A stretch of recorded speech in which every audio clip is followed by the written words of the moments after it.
Hello, welcome to another episode of Full Circle with me, Onyx. And today, the video is going to be about troubleshooting your channeling abilities. You may want to channel angels, get in touch with your guide, and all sorts of things that are metaphysical, new age, and occult or magical related. And I come from a occult, serious background, but there's also there's a playful side, and I'm gonna try to bring that out a little bit in this video, because the reality is there's a lot of ungrounded information out there and ungrounded people, and that sounds so boring, right?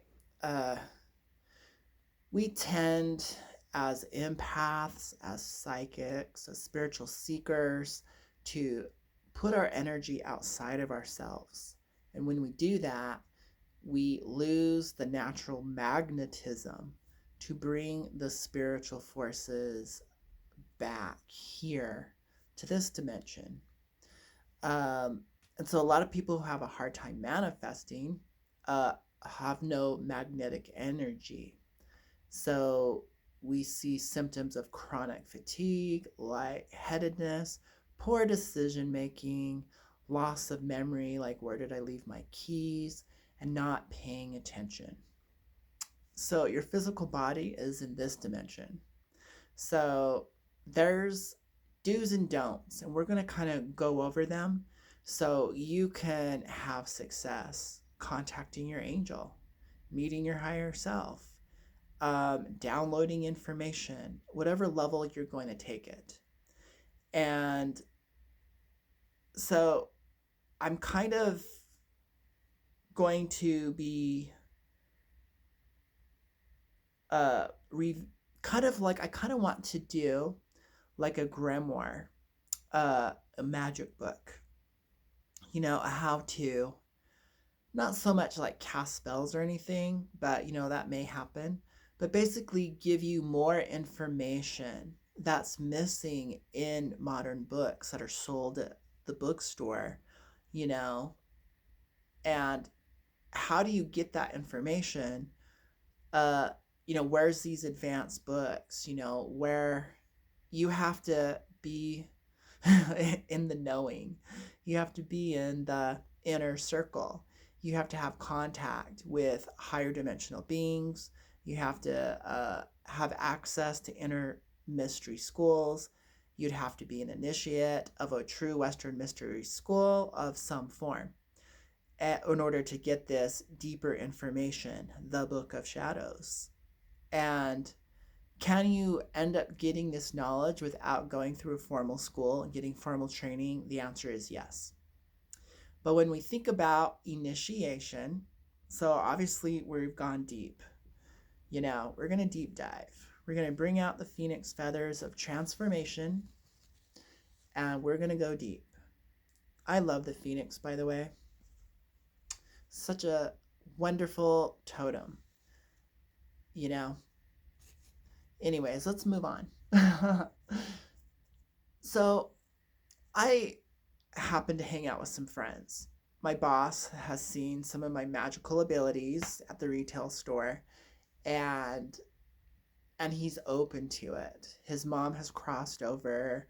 One of his good friends got into Reiki, and she did the 9 moon Aiki rites, and has decided to go on a shamanic path. And so he wants to open up to channeling and his own spirituality. So, one day at work, uh, me and another coworker, she's a female Scorpio, she just brings the power.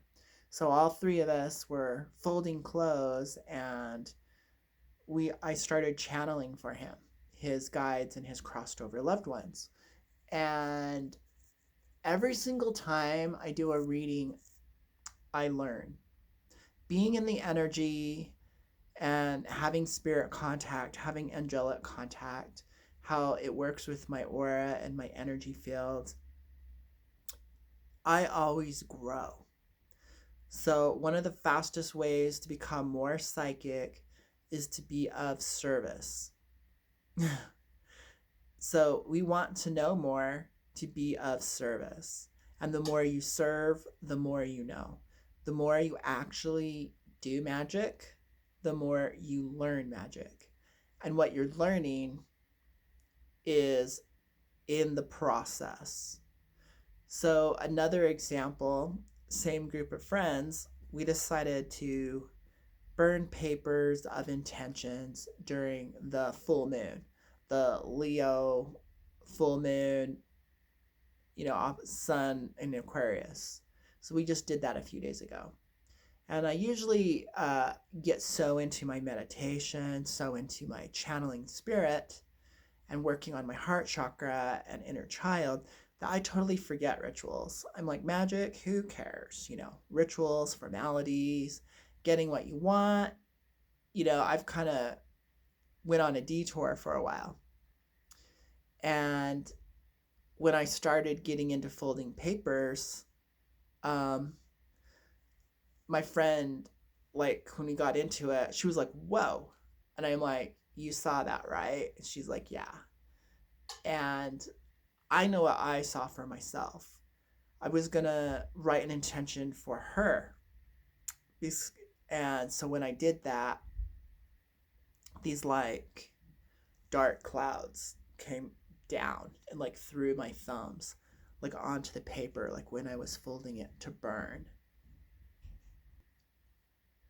So that's just an example of, having the eyes to see, having the ears to hear.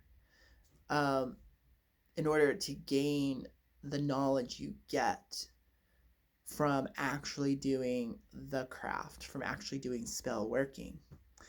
So, and now we're going to kind of flip this back over to my boss. He was practicing channeling, and he has a friend who's very ungrounded, and he was like doing the meditation, and I go, well, go for it, but I think you should practice channeling your higher self first. And it's like, we forget our own personal power. We forget our body. We forget how divine Earth is. I mean, we are here. And we have a tendency to take off and think all the knowledge is in other realms. All of the power is somewhere else, in some other being. And so the occult is very different than, I call it, New Age magic. New Age. New Age gets to be kind of everything, pick and choose however you like it. And occult is a little bit more scientific, and there's a purpose and a method to the madness. And I would say that is probably the only real difference. Um, is and that's like what they strive for. So the method to the madness, right, is what we're going to get at. So I questioned him. I was like, well, how did it go? And he was like, well, I saw the same 3 guides that the person doing Reiki on me like a month ago told me I had. I saw someone who looked like a male, someone who looked like a female, and then a glowing light. And I saw them in my head, like in the center of my head, like really small. And I was like, oh, okay. And then he was like, but I'm not so sure because someone else was telling me. And I'm like, exactly. That's why you should have your own experience. And I go, next time, well, actually, we did an energetic adjustment on him. How do you do that, right? But we did an energetic adjustment on him. And I told him, I go, ground. So how I did it is I was holding space for him. So I was holding space. I'm pretty good at holding space. And I was like, and then I walked him through as it was happening. I'm like, ground your legs. Imagine they can kind of melt into the earth, As soon as he did that, his energy started to realign. So, have you ever seen like those little Russian dolls? And you open them up, and there's another one. You open it up, and it goes smaller, smaller, smaller, smaller. Or put them back together, bigger, bigger, bigger, bigger. You can kind of think, okay, I'm on all dimensions, all spaces, all times, all parallel realities, whatever you want to call it. You're a multi-dimensional being, but basically, these different parts of you have to align. You can think my physical body needs to align with the earth. I need to like plug in to a power source, and that's the earth. So I need to feel my body. So then the next thing is emotionally. I need to feel myself. I need to feel me. I need to feel like me. I need to know what it's like to be centered, and in a balanced way.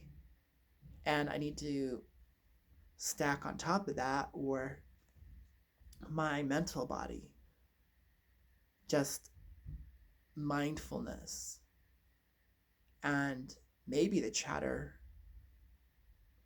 maybe not, but just mindful. I need to feel my essence. I need to feel my energy or spirit. So when I walked him through it, this energy came to his heart. This energy went up his spine and corrected his back pain. And he was like, whoa. And I'm like, yeah, you need to first just align yourself. So I think we get so excited to like ask questions to our guides, to ask questions to angels, to get divine assistance. Once again, seemingly all outside of us, when really like the universe within, as above, so below, as without, so within. So after we did that, I was like, I know your ability to channel your guides, channel your angel, whatever you need is now going to be better because like your chakras are aligned. So it didn't take a magical chant. It didn't really like take a crystal. I love working with crystals because it always aligns. So there's that paradox. Can you do things without crystals? Yes. Do crystals help? Yes.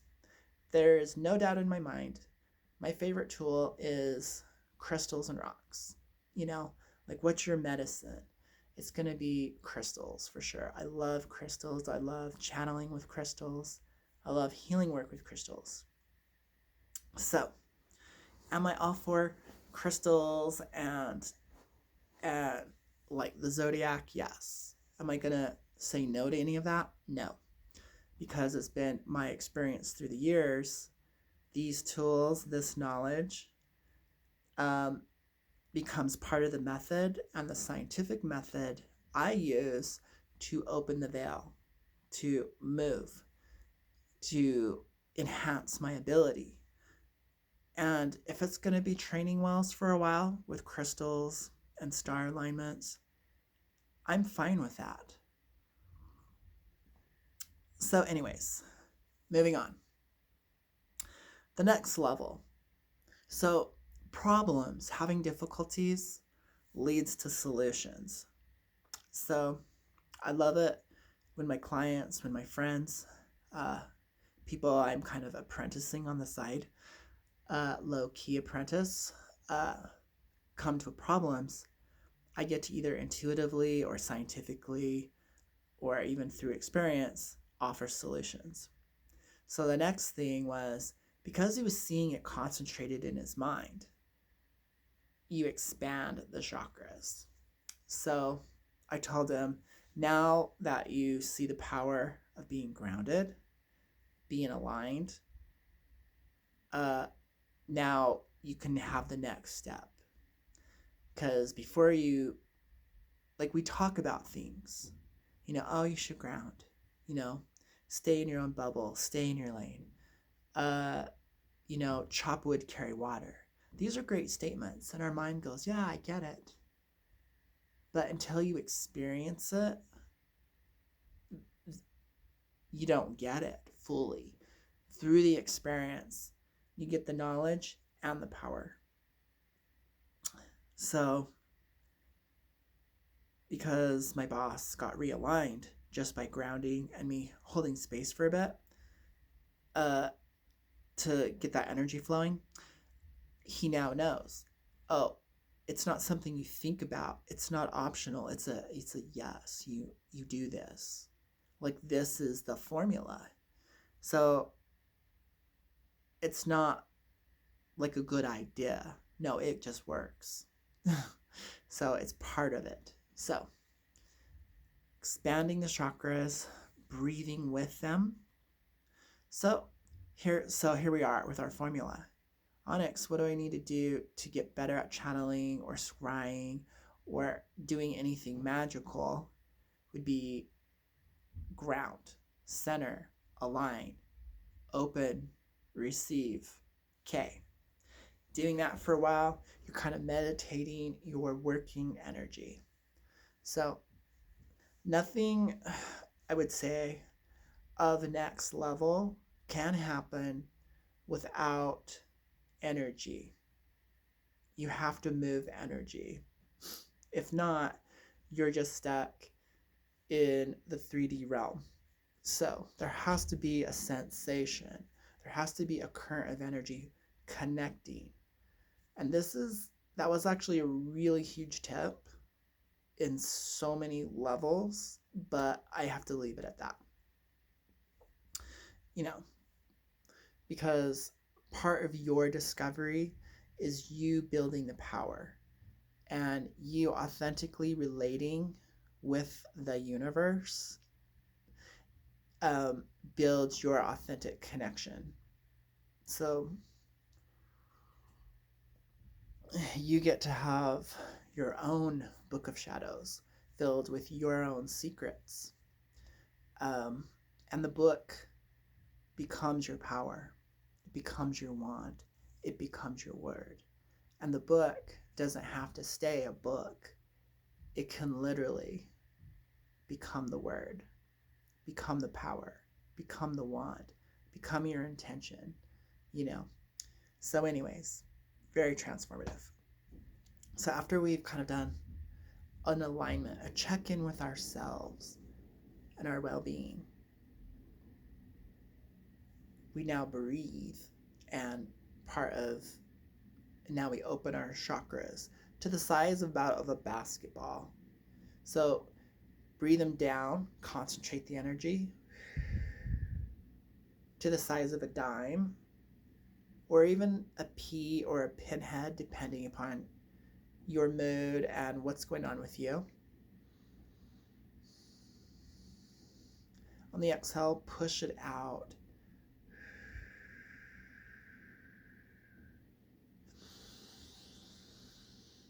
Inhale, concentrate it.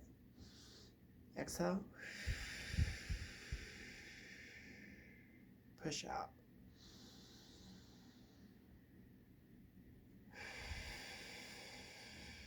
Either or. So you're just kind of visualizing and intending as you breathe. And obviously more oxygen, you're kind of going to get natural highs, it's going to get the energy going, you're going to feel good. Do that for all your chakras. You can expand them further. If you have a very set space, good environment, you can expand them further. I would say the farthest would be your fingertips is what's necessary. So now that you've opened your chakras, you've opened your energy, and because you were doing that rhythmic breathing, you kind of cleaned out the garbage. Now you're a clear channel. You might want to try to reground and center again.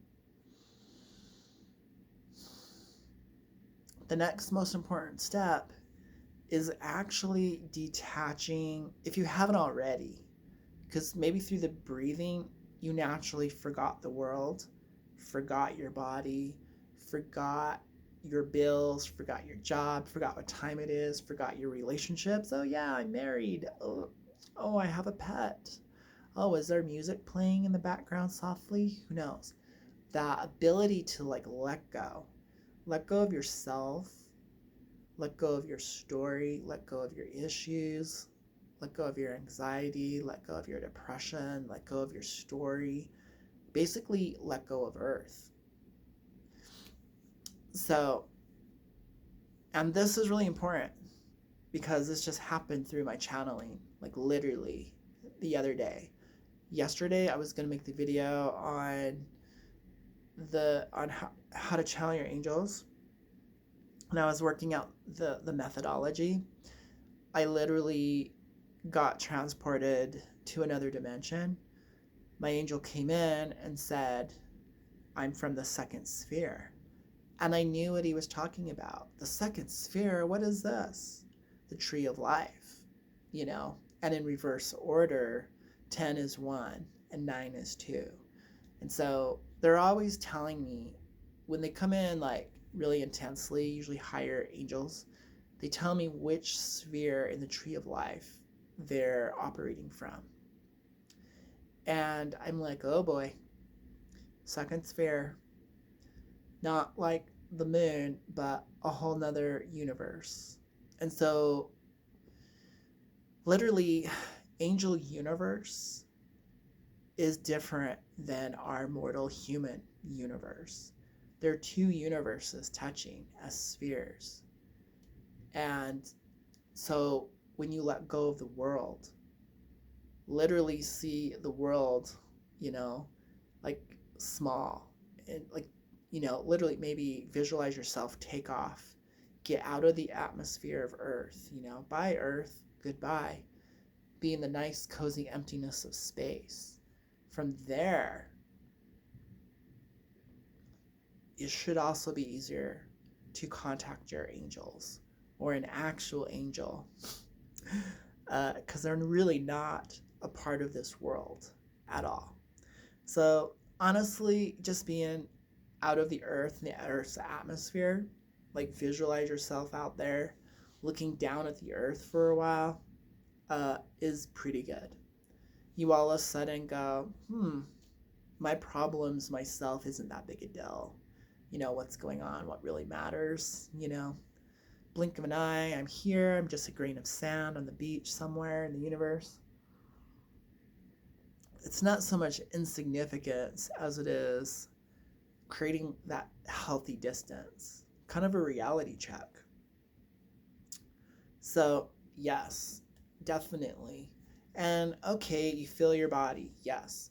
So you're moving between spheres or levels. Come back, check in with your body, or if you have a tendency to all of a sudden, oh, it's cold in my room, I feel my body, that's fine. You're kind of moving between two realities. The one where you identify with your body, great, because you have to integrate the information.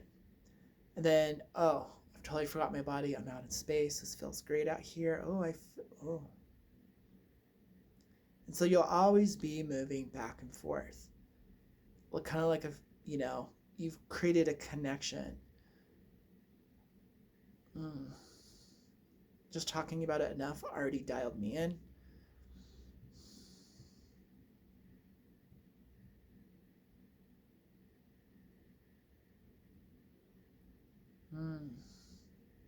And just be in the energy of their awareness, of their consciousness.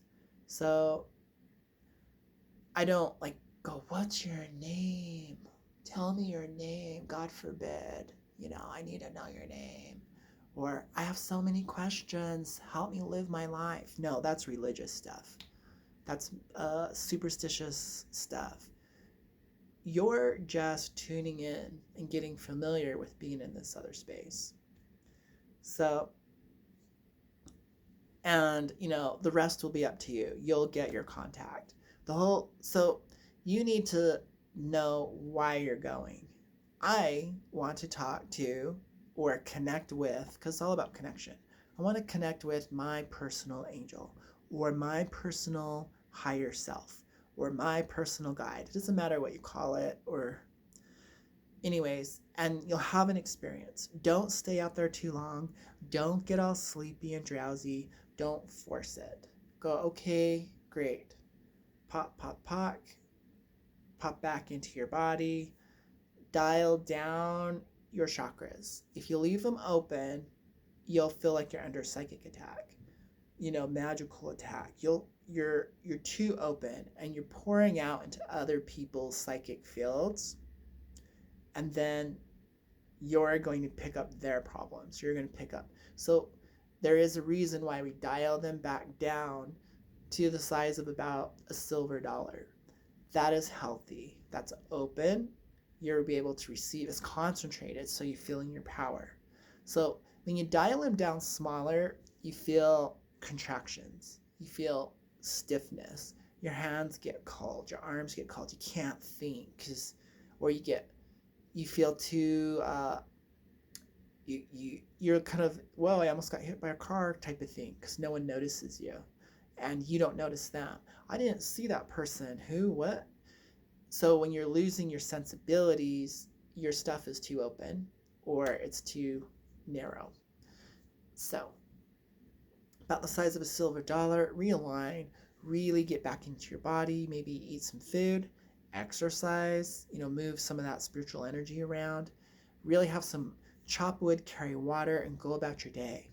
So balance is very important.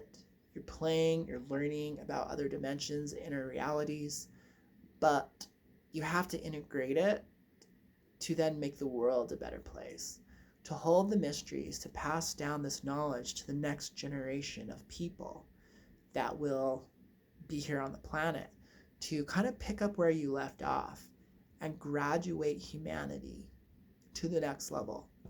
So one of the big things about Mystery School is literally, I just spelled that out to you. You're here to serve. You're here to uplift the world. So in the Tree of Life, why is the 10th sphere, Malkuth, which is Earth, fallen out of the tree and at the bottom? It's our job to ascend ourselves and ascend the planet. So that's a real big mission.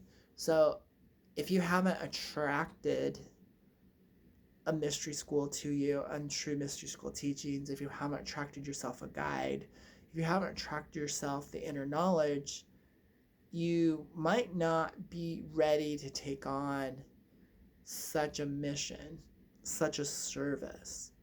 And what's really cool is, don't you want the power? Don't you want the knowledge? Don't you want the personal ascension? So it's kind of like a 2-for-1 special. So that was a lot of keys, and I'm kind of going to leave. I didn't realize there was just so much information to get through, but I literally drew a little coffin with a sunshine on the other side. And that's very true. You have to move into another dimension, you have to kind of die to your old self. In the mystery school, there is death ritual to help you be initiated into another reality. And usually when you hit your 40s, your body changes, you're turning into an old person, and your gifts change. You've gone up the hill, and now you're going down the hill, right into the next dimension. So a different door is opening, and it's a lot easier to explore this other door if it's already opening. So being prepared for death or experiencing death of loved ones, these are all initiations, into the other side, to be rebirthed into the next reality. So this is kind of heavy stuff. It's like, are you comfortable with psychologically dying, physically dying, spiritually dying, killing your ego? Are you willing to then rebirth, become something greater, and evolve? Are you going to come back and integrate that energy down into this world and bring new knowledge? This is what the mystery school is about. Yes, it's alchemy, but alchemy doesn't happen without death. And well, we're going to wrap it up with this video.